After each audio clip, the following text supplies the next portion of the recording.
আজকে ছিল মামার বিয়ে বরযাত্রী, কিন্তু যাওয়ার আগে একটু অসুবিধা হয়ে গেছিলো, কারণ প্রচণ্ড বৃষ্টি শুরু হয়ে গেছিলো।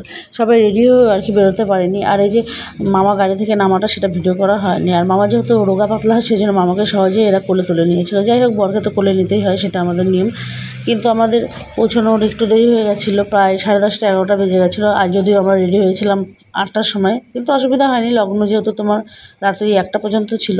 কিন্তু তবুও বিয়েবাড়ি একটু আগে পৌঁছালে ভালো হয়, কিন্তু হাতে সময় নেই, কিন্তু মিষ্টি ওটা তো আর কিছু করার নেই। সেই কারণে আমাদের পৌঁছাতে একটু লেটই হয়ে গেছিলো। আর মামা পৌঁছানোর সঙ্গে সঙ্গে বিয়েতে বসে গেছিলো। আর আমরা বিয়ে দেখবো বলে তাড়াতাড়ি উপরে উঠছিলাম, কিন্তু পৌঁছাতে দেরি হওয়ার কারণে সবাই একটু তোড়জোড়ি করছিল, তাড়াহুড়ো করছিল যে আগে খাবার খেয়ে নিতে, টিফিনটা করে নিতে, কারণ আমাদের পৌঁছাতে অনেকটা লেট হয়ে গেছে। তারপর আমরা বসে পড়েছিলাম বিয়ে দেখতে। তো বিয়ে দেখতে তো সবারই ভালো লাগে, তো এখানে বসেছিলাম। কিন্তু বৃষ্টি হওয়ার পরে ছিল প্রচণ্ড গরম, যার জন্য সবাই যে যেখানে পারছিল, আর কুলার ছিল সেখানেই বসেছিল। কারণ হচ্ছে এত গরম লাগছিল ভেতরে, এক মুহূর্ত যেন ফ্যান ছাড়া থাকা যাবে না, এরকম ব্যাপার। যেহেতু বৃষ্টি হয়ে গেছে, তার জন্য আর কি নাকি গরমটা আরও বেড়ে গেছে। যাই হোক, সেটা কোনো ব্যাপার না, গরমের দিনে গরম থাকবে। তবুও আমরা বসে বসে এখানে বিয়ে দেখছিলাম। আর বিয়ে দেখতে খুবই ভালো লাগে সবারই।